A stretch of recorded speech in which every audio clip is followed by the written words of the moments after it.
عروستنا نحييها وبفرحتنا نهنيها، وهذه احلى لياليها عروس الزين حياها.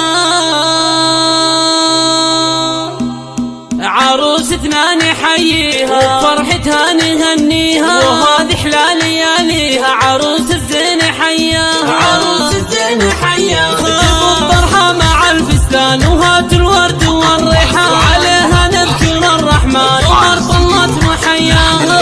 وها تفتخر باسمه ودرب الطيب هو قسمه، علي من خاله وعمه وثقال الحمل